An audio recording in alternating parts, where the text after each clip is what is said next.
me tell you about a friend. It's Craig LeBlanc where the good times never end. Talking Parks and Rec, it's a show you gotta know. Welcome one and all to the Daily Parks and Rec Show. It's the Daily Parks and Rec Show. We have the greatest profession in the world. What we do on a daily basis, we don't do it for the money. We don't do it for the notoriety. It's just who we are as people. Just to see those smiling faces in that park, to see those parents, just being able to take their kids to a park, and just to have the kids just run around, for an untimed, amount of time. And it's a beautiful thing to watch. It is our job to provide good areas like that, safe space areas for families, and that's just what it's all about. I love this profession. Welcome back to the Daily Parks and Rec Show, live from the 2025 GRPA conference. Today, we're joined by Trevor Welcher of Thomson-McDuffie Parks and Recreation, a former Division I athlete whose journey from ranked basketball star to recreation leader is nothing short of powerful. Trevor shares how sports shaped his work ethic, why Parks and Rec is the greatest profession in the world, and why recreation isn't extra, it's essential. From serving his community to championing GRPA at the state level, Trevor's passion is contagious. Get ready for an inspiring conversation about leadership, purpose, and the heart of parks and recreation. Let's dive in. Okay, I think we're probably live, but I got to edit the name real quick. Trevor. Yes. O.R.? O.R., yes, sir. All right. So we're live again. This is Craig LeBlanc with the Daily Parks and Rec Show, live from GRPA. I have another. So Thomas roped you into this, right? Yes. How do you know Thomas? Through Georgia Parks Recreation. Yeah, fantastic. Now, how long have you been in Parks and Rec? I've been in 6 years. 6 years. And did you already know about Parks and Recreation as a kid growing up, or what was your exposure to it? Yes, I did, and I also majored in college sports administration. Got my master's in sports administration. So, Fantastic! Did a lot of work around my city growing up, so it was always in me. Yeah. Now, let's go back to when you were in high school or in college. Kind of, were you into sports, or did you go into like summer camps or stuff like that, or how did you get exposed to Parks and Recreation? Yeah, so I grew up playing basketball. I received a Division I scholarship to play at Delaware State University. Mm-hmm. But I always was intrigued about the operations of sports, the behind the scenes work. So when I graduated in 2012 with my master's, I came back home and wanted to kind of start, getting in the field. And luckily, I didn't start then because I wouldn't be where I am now. So it took me about I want to say about 3 or 4 years before I even got into doing anything recreation related. So let's talk a little bit about team sports. Since you were big into that, was that the only sport you played in high school, or you played others as well? Yeah, I was ranked in the country. So fantastic. I didn't want to play anything else. I was good at a lot of other sports, but I just really didn't want to play anything else. Yeah. So what are some of the kind of life lessons you learned through basketball? Just about hard work and dedication, seeing your work pay off, and definitely the team aspect, putting yourself aside for the greater good, and that's the camaraderie of playing with your teammates. Yeah, and I know Parks and Rec. A lot of times, Parks and Rec does cater to like the elite athletes, but they also try to involve all kids of all athleticisms. So maybe talk about how what are the things that Parks and Rec offers to everyone. Well, it's a community aspect. It's a quality of life for sure. We as Parks and Recreation professionals, it's our job to make sure that we have something for everybody. Mm-hmm. And that's the definition of recreation, any activity done for one who's not working. So that's just our job. That's what we embody. That's what we that's our passion. Yeah. All right, to go a little bit back to your career, since you were a ranked athlete. So what does it mean to be a ranked athlete? Was it like top 100, or I'm not even familiar how they rank that. So I was top 75 in the state. And definitely top 150, 200 in the country during that time. It was like anything else. I mean, back then you had to actually go to camps to get ranked. And so, you just had to put on anytime you were at those camps. And then definitely when you were playing in your area and surrounding areas, you had to make sure that you were doing everything correctly on and off the court. That includes grades, and still the same way when I went to college. I wanted to make sure my parents never had, ever had to worry about grades, so that wasn't a thing. So how did you balance grades and sports? I know a lot of times it's challenging for collegiate athletes. Just get the work done and communication with your teachers. My schedule was hectic during the week and on the weekends. So I just made sure that I got the little assignments out the way, and I made sure I communicated with all of my teachers if I needed extended time, or if I was able to, go ahead and get those that work in early. That material. Let me go ahead and get it in early.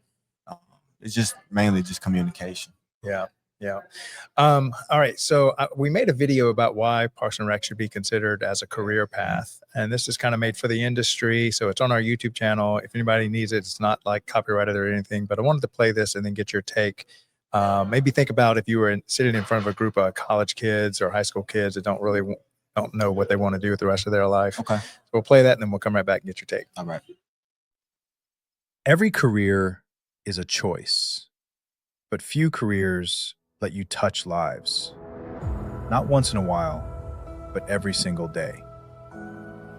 Step into a park on a Saturday morning. You'll hear children laughing on the soccer field, families gathering for a picnic, seniors walking the trails, finding health and friendship. And behind every smile, every memory, is a Parks and Rec professional. We don't just mow fields, we grow confidence in young athletes. We don't just build playgrounds, we create safe spaces where childhood thrives. We don't just plan events, we design moments that anchor generations. Think of the coach who teaches patience, the director who champions equity, the staff member who sees potential in a child no one else believed in. Every day, Parks and Rec professionals shape character, preserve beauty, and strengthen community. And the path isn't easy. Budgets are tight, resources stretched thin, but the reward, unmatched. Because what you give comes back in legacy, in healthier communities, in lives forever changed. So why dedicate your life to Parks and Recreation? Because here, your work never ends. It lives on, in laughter echoing across playgrounds, in green spaces preserved for the next century, in the young professionals rising to lead tomorrow. This is not just a career, it's a calling, it's a legacy, it's Parks and Recreation. A message from the Parks and Rec community.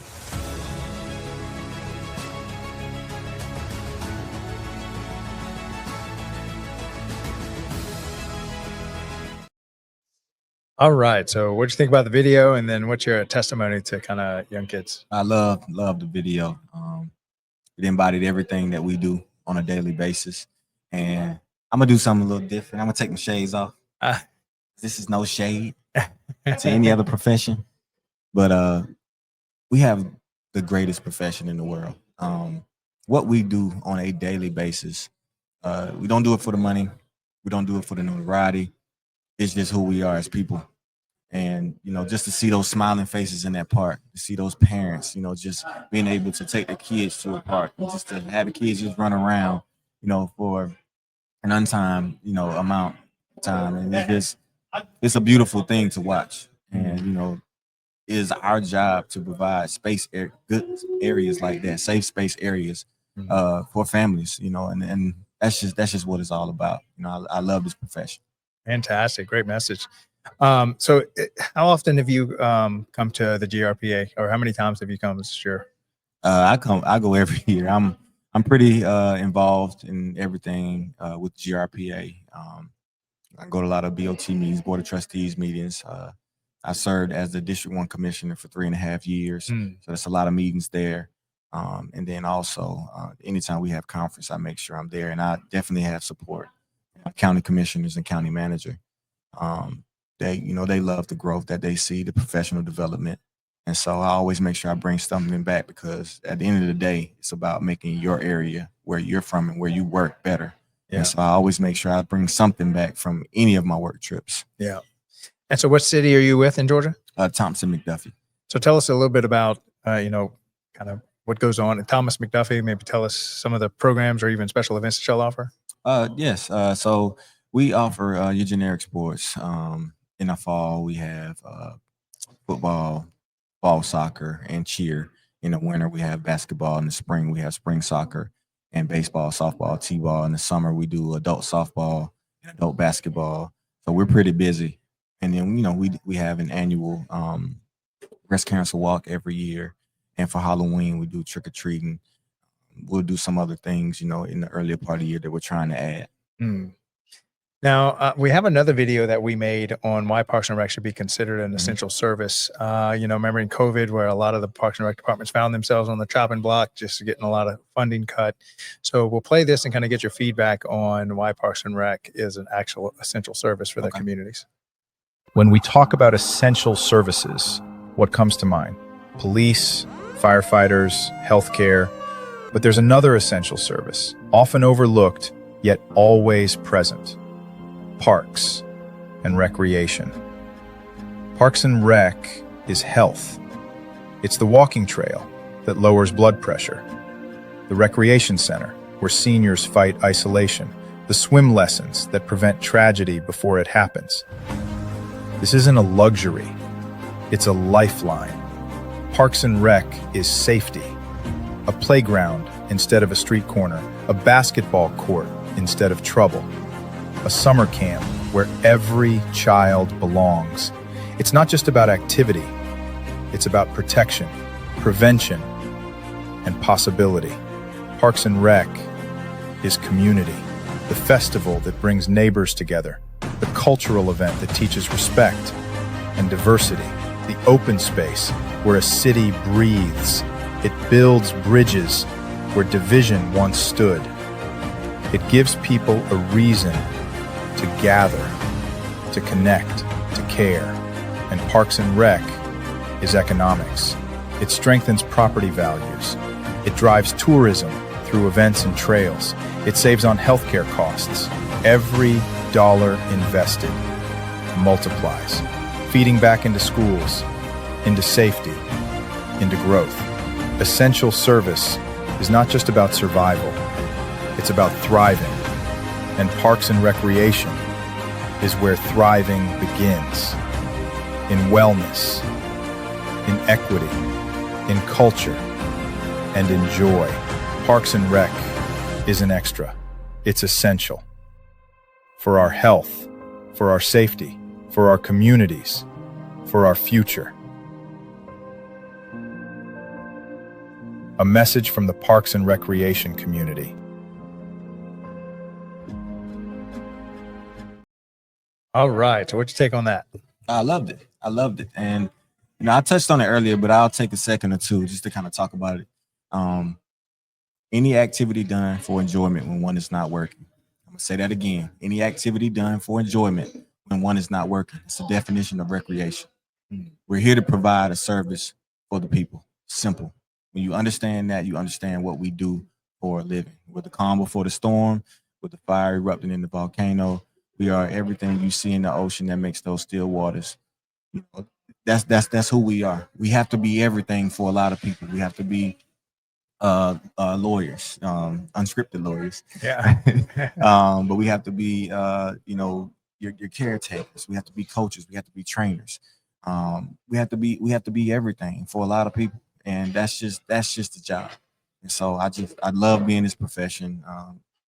That's just who we are. We are essential. Yeah, absolutely. So where do you see yourself going in 5 or 10 years? Are you moving up into leadership, or you kind of like where you're at, or maybe? I love where I'm at. If God has something else for me, he'll call me to do it. But as for us right now, I love where I'm at. I love my community that I serve. I love the surrounding areas that I serve, and I love being part of this association, Georgia Recreation Parks and Association. Yeah.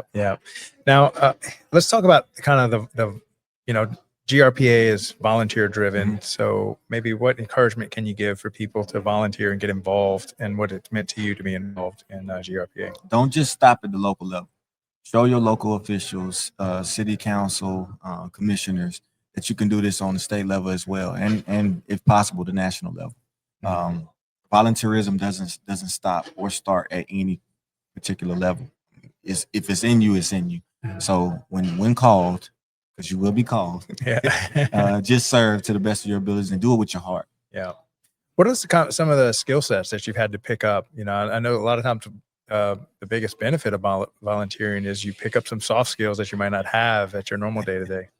The communication is different on a state level. It really is, because although you have your local work to do, you still have to consider, you know, if you're on this side of serving on the state level, communication has to be there, the productivity has to be there, the efficiency has to be there.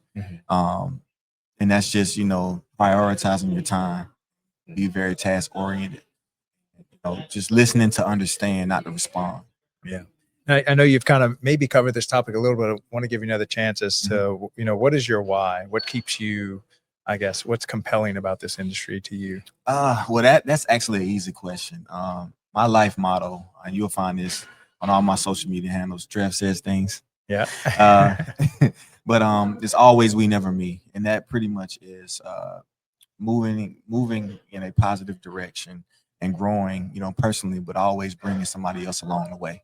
We're not in this life alone. You have a village, whoever you are, whether it's personal or professional. So it's just always community driven. Wow, fantastic. What a powerful message. Trevor, thank you so much for coming on the show today, and appreciate your service at your community. And I definitely couldn't do it without you guys. And so have a great rest of your convention. All right. Appreciate y'all. Take care. All right. Are you a vendor, brand, or service provider ready to connect with the heartbeat of local communities?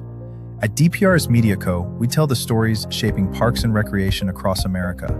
Through podcasts, live streams, videos, and newsletters, we reach frontline leaders, city directors, and decision makers every single week. From youth sports and facilities to programming and policy, our audience is your audience. Sponsoring or partnering with DPRS Media Co. puts your brand in front of the professionals who build, budget, and buy for their communities. Launching a new product, growing your presence in public spaces, targeting cities, counties, or departments, DPRS is your trusted media partner. Whether you're in software, turf, aquatics, robotics, smart cities, or special events, partnering with DPRS puts your brand in the story. With commercials, interviews, social campaigns, newsletters, and live shows, we're your media team. Partner with us and grow your impact in the $200 billion parks and rec industry. DPRS Media Co. Stories that move parks and rec forward. Your audience is here. Let's meet them.